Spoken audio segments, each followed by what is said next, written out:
Assalamu alaikum and welcome to day 8 of the 20 by 20 Wellbeing Challenge. Your host Shamil Fazluddin with my co-host. Assalamu alaikum, everyone. Thank you all for joining us today. I'm Shazia. And as always, today we're going to give you another amazing session with a completely different topic on well being. And as always, the topic will embody the quote of Imam Ali, which is you presume you are a small entity, but within you is enfolded the entire universe. Absolutely. And also before we get into the speaker of the day and what we have in store for you, at the start of every day we have these did you knows. Yes. And I'm sure many people are reading them. And today's did you know was specifically, something that really touched. And it said saying thank you measurably improves your mood. Yeah, it's on gratitude. Exactly. I think gratitude is very essential when it comes to well-being. The attitude of gratitude, you make it part of your life, and it just soothes you in a way that you don't imagine. Absolutely. And it says there, and I'd like to read it out. Researchers reported that by being thankful, you recognize the good in your life, which is crucial in overcoming depression. So with that, I think a lot of thank yous are due, and throughout the challenge, there's so many people to thank, and we probably cannot cover each and every person, but we just say to all of you there, thank you, asante sana, and please keep us in your duas and continue logging in, share the streams with those who are not here so that more people can benefit from the topics and the discussions that are covered in the Wellbeing Challenge. Yes, most definitely. So I think we can go on to introduce our speaker for today. Absolutely, and looking forward to this today. Most definitely. We have Sister Sukaina Abdulhussein. Sister Sukaina is a registered nutritionist with a Bachelor of Science in Human Nutrition from the University of Hertfordshire, England. She has worked with FTSE 100 company, non-governmental organizations, which are NGOs, and charities to support nutrition initiatives for both adults and children. Sister Sukaina now runs a private clinic called Sukaina Nutrition that focuses on helping adults meeting their health goals through a balanced, sustainable approach. No dieting required. She focuses on educating and empowering her clients around their nutrition requirements and choices rather than providing diet plans that are not sustainable in the long term. And today's topic is what food affects your mood. Sister Sukaina, do we have you with us? Yes, Assalamu alaikum. Assalamu alaikum. Thank you for joining us today. No worries. How are you both? Alhamdulillah. So great to have you again, Sister Sukaina. Many will remember you from last year's 20 by 20 Wellbeing Challenge. So you are most definitely part of the Wellbeing Challenge family. And we're so happy to have you back this year again. Thank you very much for the opportunity again. Excellent. The floor is yours. Bismillah. We'd love to hear about today's topic. Yeah, so can you see my screen? Because I have shared. Not yet. Can we get the sharing option enabled?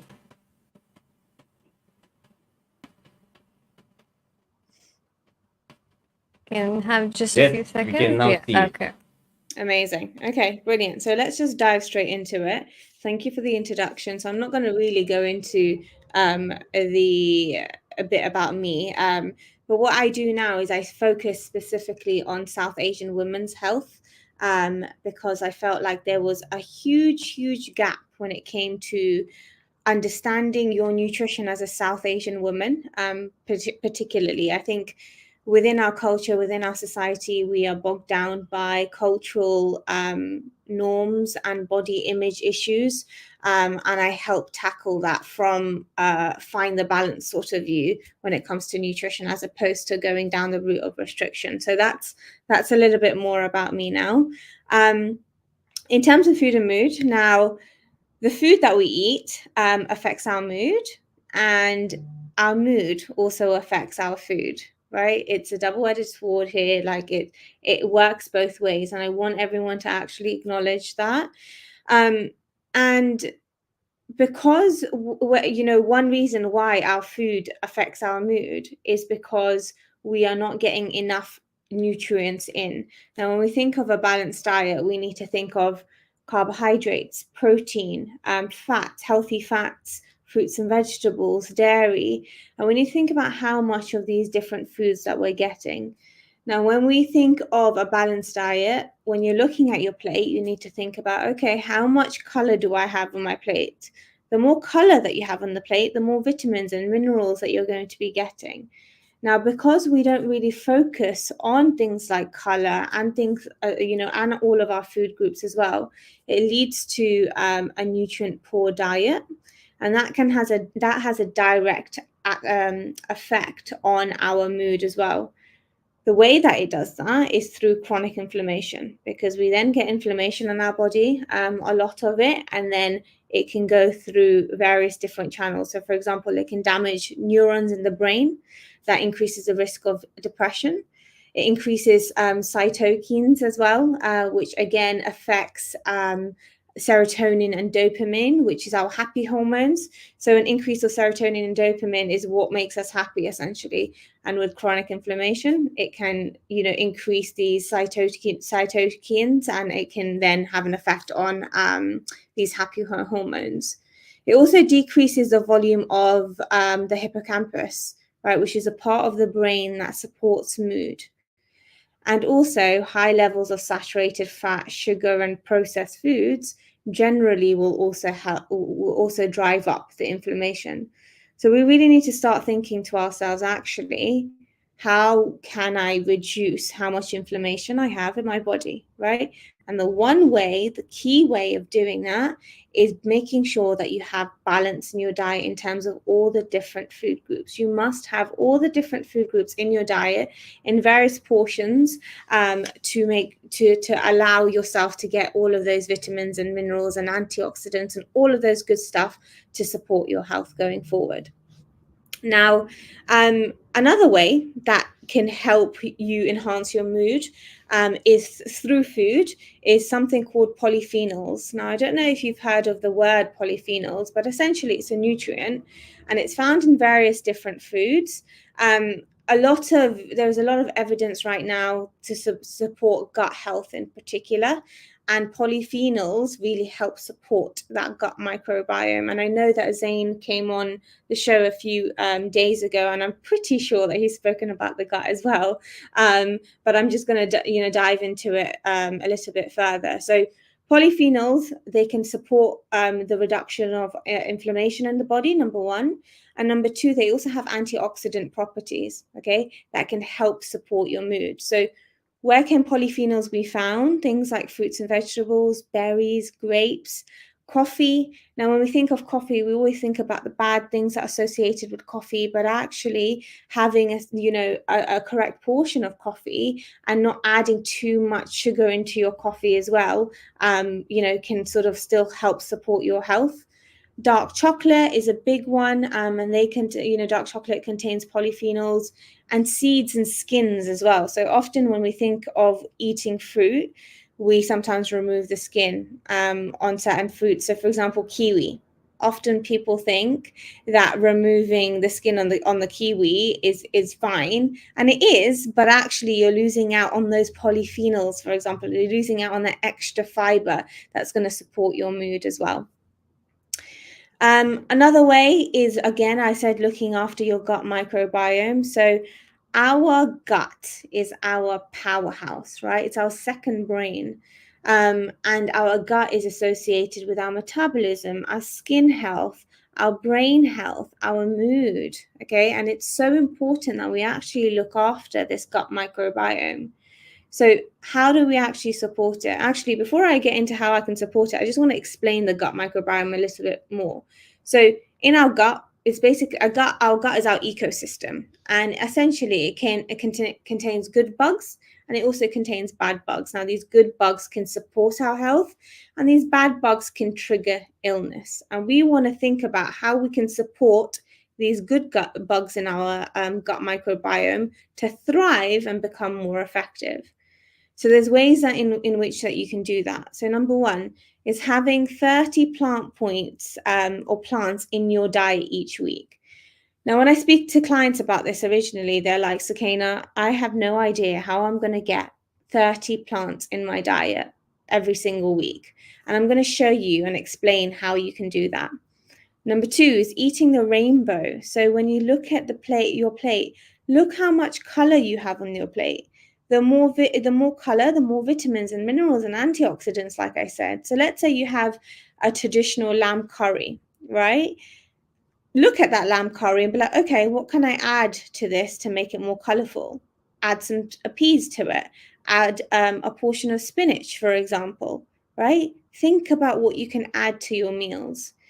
And try to reduce how much highly processed foods, salt, added sugar, which I'm going to go through a little bit later, and artificial sweeteners that you have.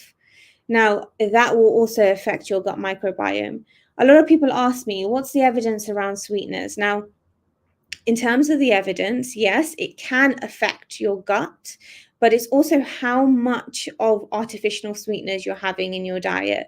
So if, for example, you're the sort of person that likes to have a Coke every single day, and you come to me and say, Sukaina, here's a Coke Zero and here's normal Coke, what should I go for?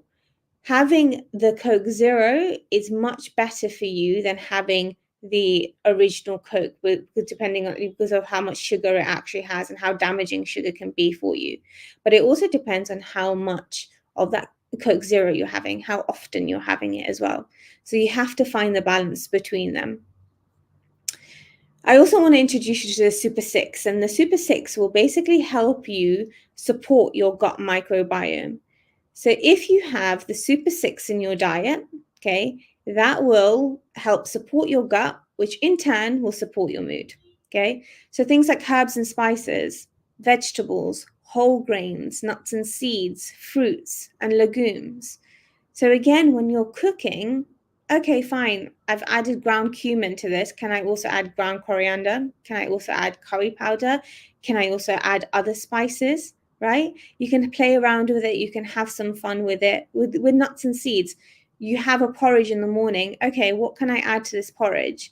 Oh, can I add some seeds to it? So I'm crush up some nuts and add that on top. Think about your Super 6 and think about how you can incorporate it into your diet every single day. Now, this is where I want to introduce to you plant points, right? Now, the concept is you need to be having at least 6 plant points in your diet every single day, and on 5 of the days, 5 plant points, to then total up to 30 plant points every single week, okay? The way you do that is 1 plant point equals 1 plant, 1 plant food equals 1 plant point, and 1 herb and spice equals a quarter of a plant point. Okay, now if you were to have a portion of whole grain rice, some nuts, some lentils, and a banana, that's 4 plant points in the bag. Done, and that's dusted. Okay, so if you continuously have 4 on 5 days, and then on 2 of the days you have 5, that counts up to 30. You also have to think about plant diversity as well. Okay. So what I mean by that, the more different plants that you have in your diet, the more your good bugs in your gut microbiome will thrive, right? So what I mean by that is, for example, if you usually have mashed potatoes, go for mashed sweet potato instead, or mashed parsnips. If you usually like boiled peas, go for asparagus or spinach or kale. If you usually eat red meat often and every day and fish, try to go for plant-based things like tofu and lentils and corn, right? If you usually have white bread, try to go for something more high in fiber, such as brown bread and rye bread or sourdough, okay? Think about plant diversity, even when it comes to things like peppers, right? We have green peppers, yellow peppers, red peppers.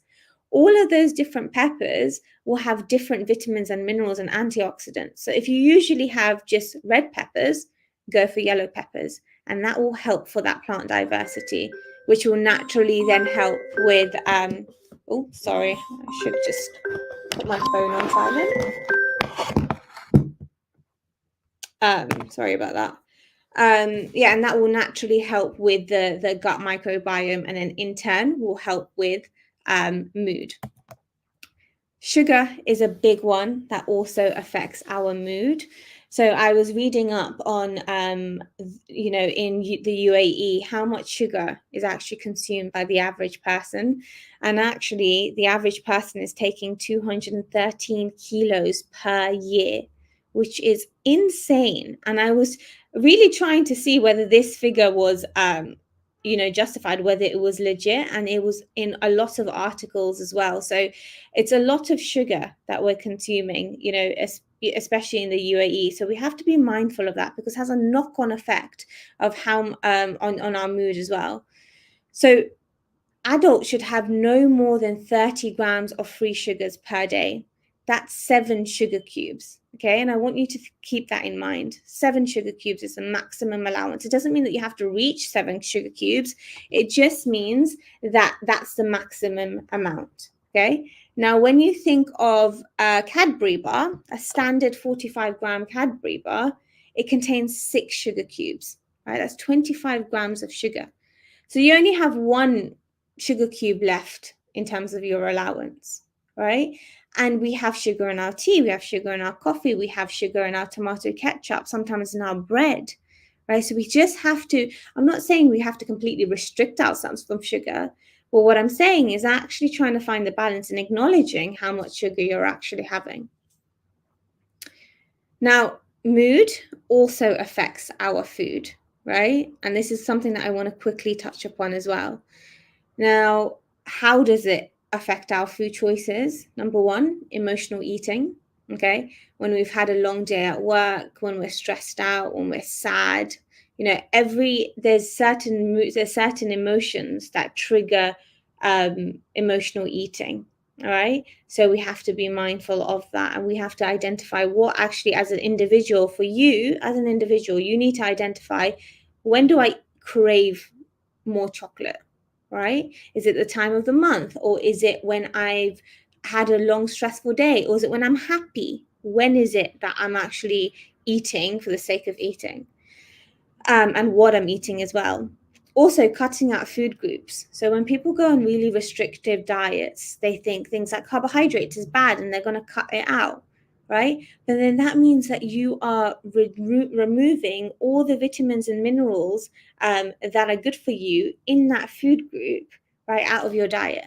And remember, right in the beginning, I said that nutrition deficiencies really will have a knock-on effect on our food. So it's important that you don't actually cut out food groups, but you understand what the portion sizes are for different food groups. Blood sugar levels is a huge one as well, right? So sometimes when we go for a chocolate bar, our blood sugar levels are going to go up and then they'll crash, right? Because it's just high in sugar. That crash can cause low energy levels. It can cause low mood. And then that will basically have a knock-on effect, because you'll go on this blood sugar roller coaster, because you'll crave more chocolate, you'll crave more sugar, and then that will just go up and down, right? So it's important that we sustain our blood sugar levels. How do you do that, you might ask? So for example, if you're having a chocolate bar, again, think about what you can add. So if you add a portion of fruit to that, like strawberries, what will happen is that fiber in the strawberries will sustain your blood sugar levels for longer. So you can still enjoy that portion of chocolate, but also be able to sustain your blood sugar levels. Now, sometimes you might just want the chocolate bar on its own, but more often than not, try to think about how you can, stabilize your blood sugar levels, what you can add. Restriction is a big one as well. So often when I work with clients, they say, I'm going to stop eating a cupcake and chocolates and everything that's bad for you, especially when it comes to sugar and anything that's high in saturated fat. But that restriction will affect your mood, because if you like eating a chocolate bar and you restrict yourself completely, that you're going to be unhappy. You're going to have a broken relationship with food. So it's not about restriction, it's about actually finding the balance. Emotional eating, when it comes to emotional eating, what I want you to do, and this is a really key strategy, is self-talk. So you need to identify why you are reaching out for that chocolate bar. Is it because you're stressed? Is it because you are happy? Is it because you are sad? Right? Then you ask yourself, okay, Sukaina, do I need the whole chocolate bar? Or can I have just a little bit? More often than not, the first two pieces of that chocolate bar is going to satisfy that craving.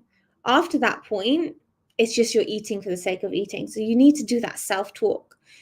Or you can ask yourself, okay, what can I do instead of eating this chocolate bar? And have some strategies, have this toolbox that you can open up, this virtual toolbox in your head that you can open up and be like, okay, if it's not food that is going to support my, the fact that I'm stressed or the fact that I'm sad about something, what can I do instead? Read a book, meditate, go for a walk. Non-food related strategies you need to start thinking of. And also zooming out. Okay, how often am I emotionally eating? Is it an everyday thing? Is it a little bit of chocolate I'm eating every day? Or is it a sharing bag of chocolate? You need to be able to zoom out and look at dietary patterns as opposed to foods in isolation. In terms of what's missing, so like I said before, restrictive diets and fad dieting, all of that can have a knock-on effect on your mood because it can lead to nutrition deficiencies. It can have an effect on your gut microbiome. It can make you overeat foods as well, like sugar, if you lead to restriction. So what is missing then? So not looking past baseline nutrition, like I like to call it. So we often, in the world of nutrition and the society of today, we look at calories and sugar as the most important thing when it comes to nutrition. But actually, are you looking after your gut, your blood sugar levels? Are you tapping into the emotional eating part of nutrition? Really understanding the intrinsic parts of nutrition as opposed to baseline nutrition. And like I said, not relying on things like motivation and restriction to see results, okay? Because that will have a knock-on effect on your mood as well. So I wanted to put up these stats because I think it's so important to remember in the world of dieting, it can make us have such a broken relationship with food and again have a knock-on effect on our food choices, which again will have a knock-on effect on our mood as well. So the average diet for a woman only lasts 4 weeks. Okay, diets where people are told not to eat a certain food increases overeating that food by 133%, which is massive, right? So it's not about restriction, it's about moderation and finding the balance. So I just wanted to show you in terms of what you can do to help build a better relationship with food to then help yourself with your mood. So things like looking at gut health, hormones, your hunger cues, looking at your eating behaviors, right? Looking at emotional eating and cravings, and to find that food freedom so you can balance everything out and support your mood going forward. I want to end because I wanted to also give you this freebie. So if you scan this QR code, it'll take you to a free training. Now, this free training helps you manage cravings and enjoy your snacks, for example, and your food without overeating or feeling guilty as well. And then that, when you think about your nutrition in that sense, can have a knock-on effect on your mood. So the key thing is building that better relationship with food. And this training will allow you to do that. And it's completely free and you can have instant access to it as well. So hope you enjoy that. And if you have any questions around it, feel free to message me later on too. And that's it for me. Thank you so much for that. No worries. Sister Sukaina. I think there's a lot of talk of chocolate there, and really making me crave chocolate right now. You need to then download my masterclass and see what you can do to manage it. Yeah. Subhanallah. We'll definitely give out your Instagram handle and any contact details, inshallah, for anyone who has any questions. So for now, we're going to move on to the Kahoot. Sister Sukaina, please stay with us. In a few minutes, we'll go on for the Q&A, but for now, we'll move on to the Kahoot. Okay. Fab. So I think before we put up the Kahoot pin, we have the leaderboard ready, yeah? Yes, we have the So far- leaderboard today. In first place, we have Sister Zara Juma with 29,417 points. In second place, we have Sister Nazreen with 28,594 points. And in third place, we have Rosmin Wazir with 27,817 points. Looks pretty neck to neck, Yes. but still many days to definitely. go. Okay, we've got today's Kahoot up. There's the pin. Please log in. We'll give it just about 1 minute. Please use your same name that you've been using every single day. And the game pin for today is 7909815. Sister Shazia, while we were looking at the slides by Sister Sukaina, when she spoke about having a rainbow to eat. Yes. And when I look at the pictures, most of those are vegetables, and I thought of you, and I smiled. Yes, most definitely. I need to make a rainbow a part of my diet for sure. But with the lifestyle here, everyone can agree it's difficult. But when I saw chocolates, I thought of you, Uncle Shamil. Absolutely, I got moved into black chocolate, dark chocolate. Dark chocolate. It also helps with decreasing levels of depression, actually. Dark chocolate. Okay, we'll Fantastic. give it But a few I also like the seconds. example shared that if you want to have a chocolate bar, you can probably mix it with a fruit like Fruit. strawberry. Yeah. And also, instead of just eating the chocolate, let's eat it with strawberry, which Yes. is a very good combination.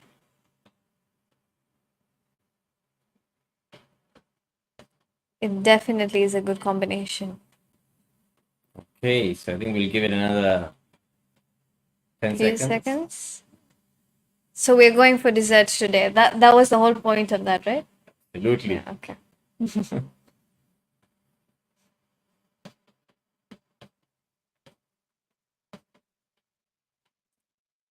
Okay, Okay, a are we few ready more to start? seconds. Yeah, are we ready? Okay.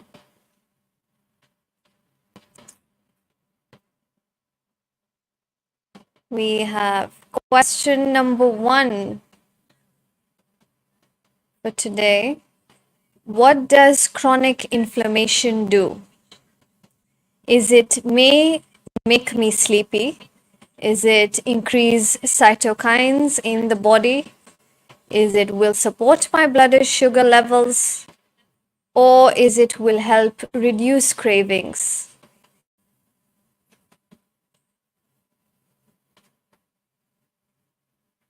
A few Most seconds to everyone has go. already answered.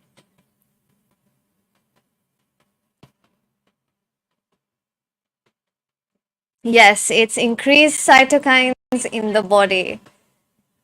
Majority got that right. Excellent. We move on to question number 2. What properties do polyphenols have? Is it anti-inflammatory and have antioxidant properties? Is it helps with toe pain? Is it makes you sleep more? Or is it anti-inflammatory properties?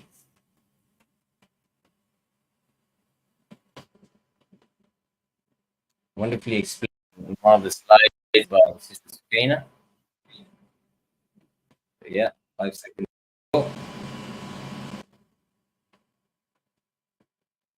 Yes, majority got this right. The first option, anti-inflammatory, have antioxidant property.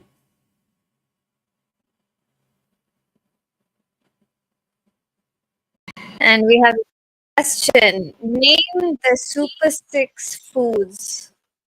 Is it grains, fruits, meat, nuts, seeds? Is it herbs and spices, vegetables, whole grains, nuts and seeds, fruits and legumes? Or is it cheese, eggs, vegetables, whole grains, nuts and seeds, fruits and legumes? Or is it crisps, vegetables, whole grains, nuts and seeds, fruits and legumes? Yes, it's option B. It's quite confusing, but I think everyone got that right. I think you were writing down those while saying them Oh, out. that was Question number very 4. long. What's the maximum amount of allowance of free sugars? 4, 10 sugar cubes, 7, or is it 15? The stat about the UAE having the highest amount of sugar intake was crazy. Quite, Yes, yes. absolutely. 7 sugar cubes is the correct answer. We have question number 5. How can you reduce emotional eating? Is it A, self-talk? Is it B, restrictive diets? Is it C, eat an apple? Or is it D, don't eat anything? Yes, it's A, absolutely, self-talk. Fantastic. We move on to the last question. What color is the box of day 8's activity in the activity list? Is it blue? Is it brown? Is it beige? Or is it black? I think everyone knows this answer already. They all start with B.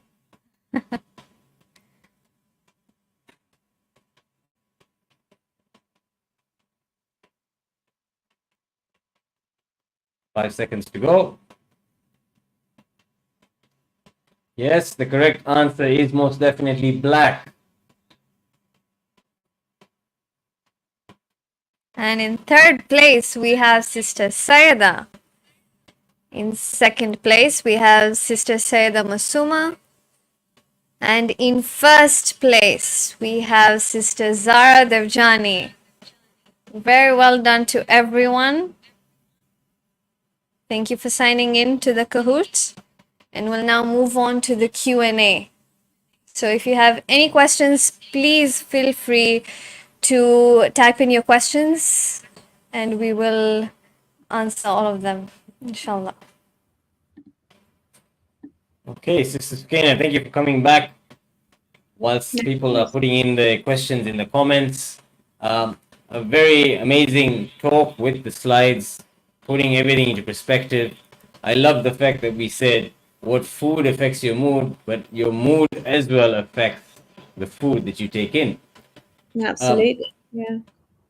So if I look at someone who is struggling, someone who is facing a lot of challenges, maybe even overloaded at work, the kind of choices that we make in our food is not really going to be something great.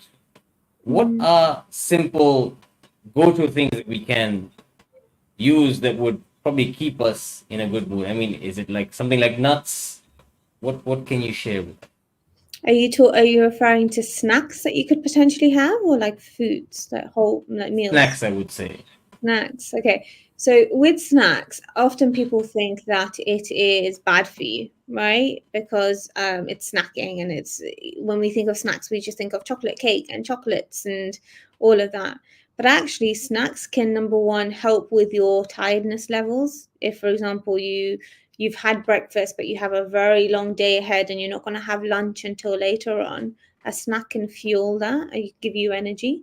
A snack can help with sports goals, for example, as well. And sometimes people just like snacking in between meals, and that's okay to do in moderation.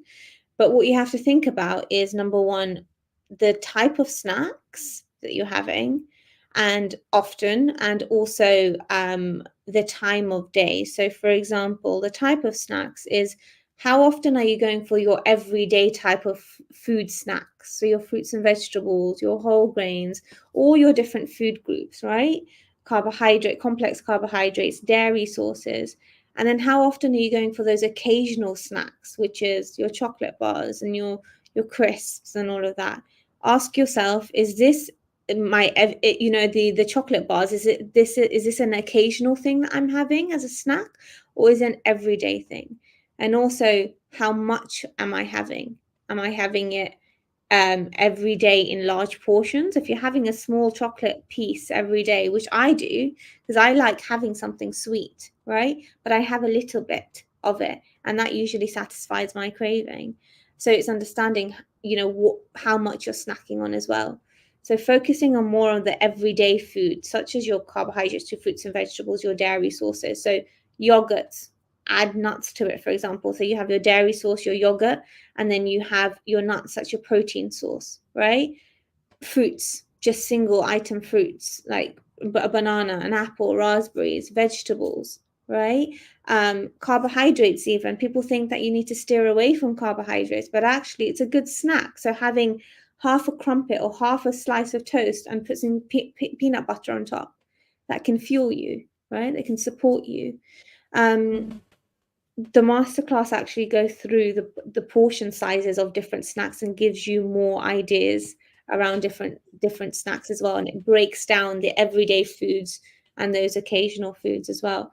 But I always tell my clients, okay, think about what you can add. Having a carbohydrate on its own, having just a bread on its own, isn't going to do you any justice. What can you add? Think about your food groups. Okay, I can add peanut butter to this. That will help me feel fuller for longer until my next meal. So it's important to really understand that. And also, I identify snacks as single item snacks and combination snacks. So if, for example, you're feeling peckish just half an hour before your next meal, right, but you're just hungry, grab a single item snack such as a fruit or vegetable. Okay, but if you are hours away until your next meal, think about combination snacks. So where you're thinking about your different food groups and combining different food groups to feel more nourished. I hope I answered that. I was very wishy-washy with that answer. No, no, it's No, super. no. Thank you so much. Yes.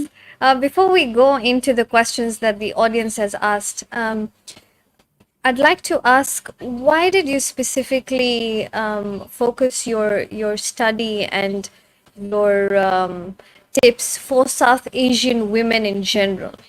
Yeah. How is it different to the rest?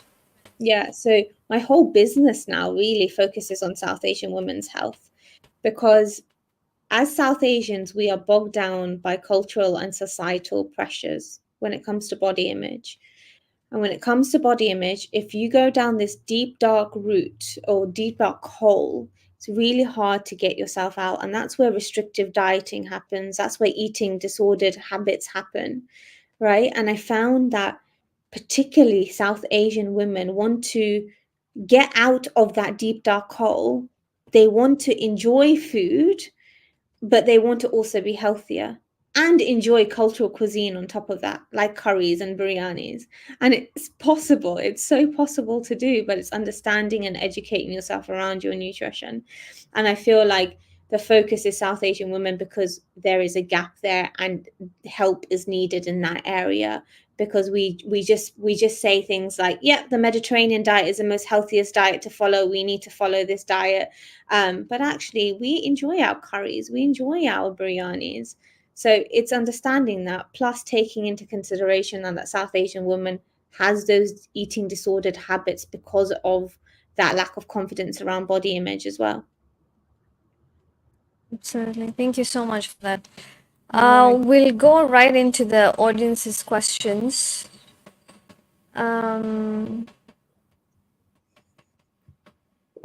Most fruits have pesticides on their skin. Are they still safe to consume? Yeah. So when it comes to pesticides, we have to remember, so we have non-organic fruit and organic fruit, right? The non-organic will contain more pesticides, yes, but simply washing your fruits and vegetables will take off a lot of those pesticides, to then make it at safe levels. So there's loads of research, loads of evidence to suggest by just simply washing your fruits and vegetables, you don't need to go the extra mile, will remove majority of those pesticides, which will at a safe level, basically. Okay. Amazing, amazing. Just on that, Sister Sukaina, if I may add, like you mentioned about kiwi, we normally remove the skin. Yeah. I've never tried it with the skin. I love kiwi, but I've never tried it with the skin, Yeah. the hairy bits. Yeah. But that's actually the good part, right? That's well, all of it is a good part, really, but it gives you those polyphenols and it gives you the extra fiber as well. And it sounds like crazy, because we're not used to eating certain skins. But kiwi skin's actually quite nice. Wow. Okay, it's Yeah. something to try now. Yeah, but just wash it beforehand, obviously. Wash it. Okay. We have another question. A sister here is asking, how do we stay away from being obsessed with our diet? Because sometimes we are driven into stress. Absolutely. And this is why I focus on South Asian women, because we become so obsessive around our physical aesthetics, which has a knock-on effect on our diet, and we become so obsessed with food. Honestly, it's finding the balance. Like my whole entire program is actually called Find the Balance, because it's about that. It's not about restriction. It's not about these crazy diets or getting yourself to the gym 5 days a week, 2 hours a day, because you've had a burger the night before. It's actually zooming out and looking at your diet as a whole and seeing, okay, am I eating healthy as a whole? Right? As opposed to looking at foods in isolation. So if you've had a burger on a Friday night, on a Thursday night, whenever you feel like having it, and you tell yourself, oh my gosh, I need to skip breakfast the next day because I still need to be in a calorie deficit, or I need to go to the gym to burn off this burger, that one burger in isolation isn't going to do anything to you, right? But what it will do is damage your relationship with food. It will really damage your relationship with food, and you become over obsessed with foods. And in the world of social media right now, my gosh, it's the worst that I've seen it. Everything is bad for you, like absolutely everything. Fruits are bad for you because it contains sugar. Don't eat spinach, or pesticides, and is in everything. Organic foods are best type of foods that you can have. There's so much information. So number one, zooming out. And number two, getting your nutrition information from somebody that's actually qualified, as opposed to just scrolling on social media and thinking that everything is bad for you. And honestly, this is a genuine offer. If anyone feels like they've seen something on Instagram and they want legit advice on it to see whether it's actually evidence-based, please message me and I'll tell you straightforward, like whether it's something that's evidence-based or not. And that will alleviate that over obsession with food as well. Yes, I definitely agree. Please do not take your advice from social media, especially when it comes to nutrition, and do your own research as well. Absolutely. Okay. I had a question of my own as well. When we're stressed, there are certain people who go into binge eating, and then there are certain people who have a loss of appetite. Why do you think that happens?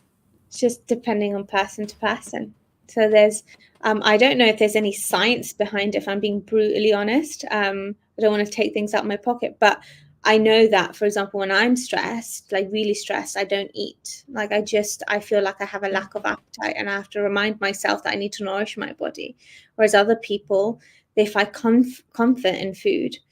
What I do know is past experiences and childhood experiences can shape that.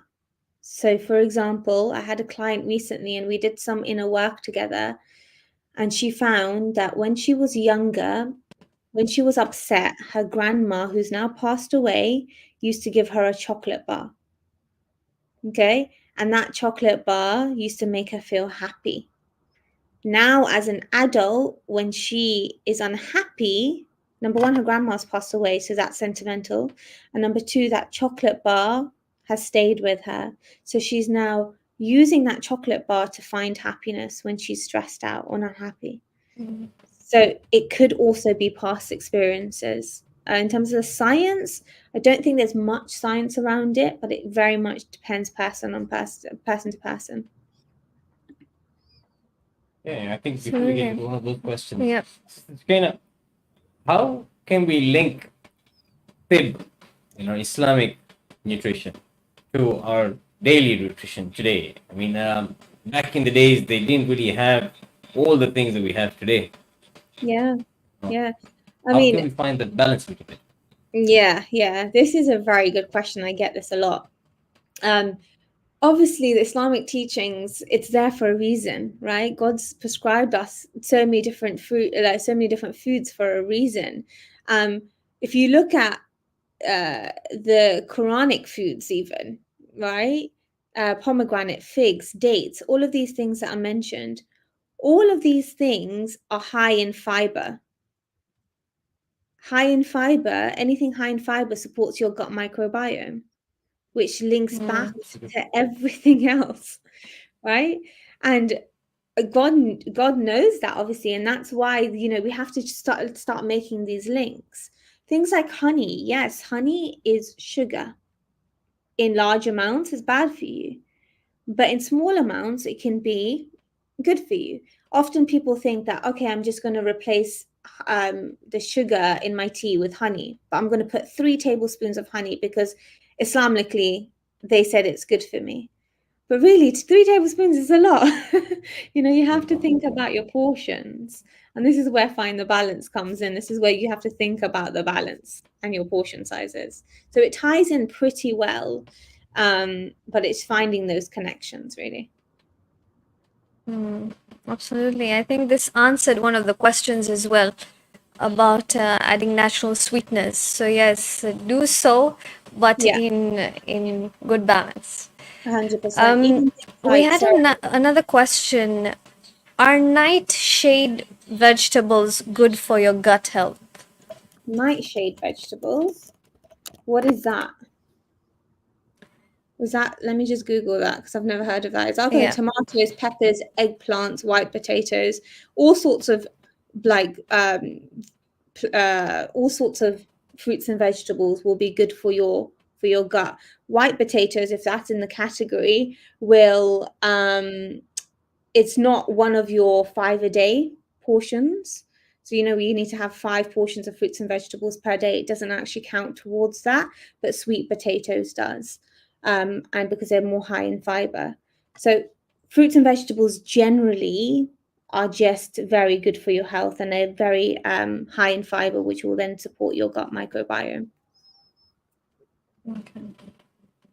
Fantastic. I think one of the questions that has come in, very interesting one. Is popcorn healthy? Popcorn's a whole grain, if anybody didn't know. Popcorn's an actual whole grain. So again, portion control, portion size, and also think about what type of popcorn you're having. Plain popcorn is fantastic. If you're going to put some paprika on it, some herbs and spices, that will support your gut. If you're going to put salt in it, how much salt or butter or caramel, things like that. It's that's what makes it unhealthy. And how much you're having of that. But if you're having plain popcorn and you're adding your own herbs and spices to it and you're managing portion sizes around it, fantastic. It's a whole grain. It will support your gut microbiome, full of fiber, great for your health. Excellent. So not the caramel ones, the plain ones. The plain ones, and not the salted ones either. Yeah. I mean, when you go to the cinema, the amount of salt they probably put in Yes, a lot. popcorn is crazy. Yeah. We had another question, especially in the matter of milk, dairy, or plant-based. Yeah. Which do you think is better? Okay, from a nutrition standpoint, cow's milk is not. There's nothing wrong with cow's milk in that sense. I know there's a lot of information online about hormones, etc., in cow's milk, but the evidence around it, and if you're looking at the very strong evidence, cow's milk is absolutely fine. It's very nutritious. It's very healthy as part of a balanced diet. Okay. Where it becomes problematic is if, for example, you have IBD or IBS or gut issues or allergies and intolerances where you can't consume cow's milk. that's when you have to go for these alternatives, which is like oat milk, almond milk. There's so many nut milks out there. So there isn't, you know, there's no bad if you consume plant milks, if you want to consume plant milks because you like it. But I don't want people to think that cow's milk is also really bad for you, because really the evidence suggests that it's not bad for you in the amounts that we're consuming. Okay, so cow milk is not bad for you except if you have IBS or IBD, right? Yeah. Before we go into that question, Yeah. so we've covered a lot of the types of food we should have, how to mix it together. What about the time that we should eat these foods? How does that affect our mood? How does it affect our gut? I mean, we've been told many times in the past, Islamically, don't eat anything after 6 o'clock, after 7 o'clock. What's the ideal times for a meal? So again, I always say that nutrition is very bespoke person to person. You are as unique as your personality type when it comes to your nutrition. So I don't want to sit here and say this is the cutoff time, because people work, people come back home late, people have kids, right? And that doesn't align with normal life. If I say this is the cutoff point and you shouldn't eat anything after this point, right? The later you leave it, of course, you're going to feel more, and you go to bed straight away, you wouldn't have digested. So you might feel more tired and lethargic.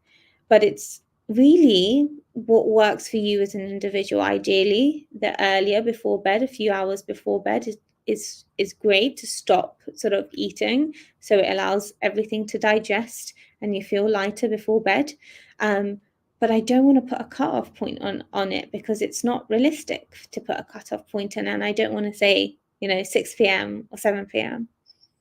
Yeah, especially with our lifestyles and stuff, things can get difficult. Exactly. Because we are talking about mood and food, I actually did go and Google if hangry is actually a thing, being hungry and angry. So why do you think this occurs? Because really, if you think about it, if you're hungry, that means that your body is telling you that it needs calories, it needs nutrients, right? There's a knock-on effect on everything else, really, if you think about it. And your brain is basically saying, give me food, because I can't survive if you don't give me food. Or you're physically getting those hunger pangs, which that physical sensation of hunger. That's why you get hungry. Like you will get agitated, you will get irritable, because your body's saying, feed me now. I need to be nourished in order to allow all these functions that calories allow me to do to keep going.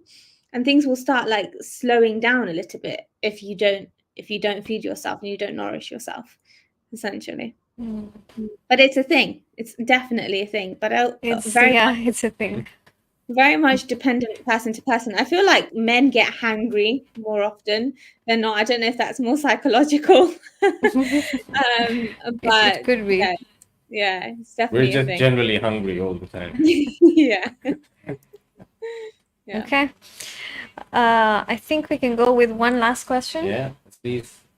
So we have a sister here who's saying, my daughter is a really fussy, picky eater. She's 16 months old. Okay. Do you have any tips for that age group? Yes. So when it comes to fussy eating, what we need to realize, number one, is that it's very normal for children to go through that phase of fearing foods and not wanting to eat all foods because they're scared of what it's going to taste like, or whether they're going to like it. But the way that I work with adults is through like behavioral change, is through exposure of food, is through understanding their nutrition. Okay. In the same way, children need to go through that as well. They need to understand their nutrition. They need to understand what they're doing, why they're doing it as well. So yes, I know 16 months is a very young age, but it's constant exposure and like basic words that, oh, this is a new food, like this is a tomato, like look at the shape of it, like what do you think this is good for, like very basic things. And having conversation around basic nutrition will allow them to understand nutrition a little bit better from a young age, and allow them to tap into that fear of just trying new foods. Another thing that works as well is constant exposure to the food that they don't like. So even, for example, your child might not like that tomato the first time, put it on the plate. They might not eat it. And if they don't eat it, that's fine. Take it away. The next day, put it back on their plate. The third day, put it back on the plate. It's constant exposure to that food as well, because fearing foods is a big thing. It's a huge thing in the younger generation, especially now more than ever, to be honest with you. And it's just allowing them to tap into not fearing foods and constant exposure to that food, and education, depending on what age they're in, and sort of basic information will also help. Fantastic. I think before we go into closing, there's something I was just thinking about right now. That the other day we had Chef Weil on, like yesterday, and afterwards I was speaking to him and saying, Chef Weil, what is your library like? The types of books that you have. So obviously he's got many. So I think what we need to find out from you is, Sister Sukaina, what are, and I'm going to put you on the spot over here, what are the maybe top 10 items you have to have in your kitchen? In my kitchen, okay. Fruits and vegetables for sure. Like I put them in everything that I possibly can, because you think about what you can add. Nuts and seeds is another one. Tinned vegetables. Again, people think that tinned versions of vegetables like chickpeas or protein sources like chickpeas, lentils, all of that is bad, but actually they're convenient. Frozen vegetables is another thing. Again, people think that they're not better than fresh, but actually the nutrition density is a bit higher because they're flash frozen at their nutrition peak, basically. So a little bit better than fresh, and plus it's more convenient as well. I don't know how many I've given you so far. Some chocolate is definitely something that's in my cupboards as well. Popcorn when we're feeling like a nice snack in the evening, for example. I don't know how many I've given you. I think that's enough. That's a lot. Yeah, it covers a lot. Thank you so much. No The next time we have you on board, we're actually going to go through a site visit online. Sure, no worries. Thank you, Sister Sukaina, for that lovely talk. I'm sure we've learned a lot like last year. This year also, you've given impeccable knowledge to everyone. So thank you. Thank you so much for being here. No worries. Thank you for the opportunity. Superb. Inshallah, we'll share Sister Sukaina's QR code that she shared, as well as her Instagram handle, so that you can get in touch with her. And now we move on to the book of the day. Yes, and as always, I'm going to be recommending a book. And today is You Are the Placebo, which is about making your mind matter.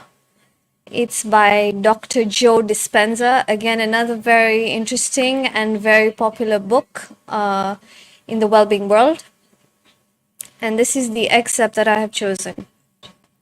Your thoughts and feelings come from your past memories. If you think and feel a certain way, you begin to create an attitude. An attitude is a cycle of short-term thoughts and feelings experienced over and over again. Attitudes are shortened states of being. If you string a series of attitudes together, you create a belief. Beliefs are more elongated states of being and tend to become subconscious. When you add beliefs together, you create a perception. Your perceptions have everything to do with the choices you make, the behaviors you exhibit, the relationships you choose, and the realities that you create. Wow. So your perceptions on food as well. Yes, definitely. Your perceptions on food as well. Superb. Thank you so much for being online today with us. And inshallah, we see you back tomorrow, same time, same place. Until then, we say good night, God bless, and goodbye. Thank you.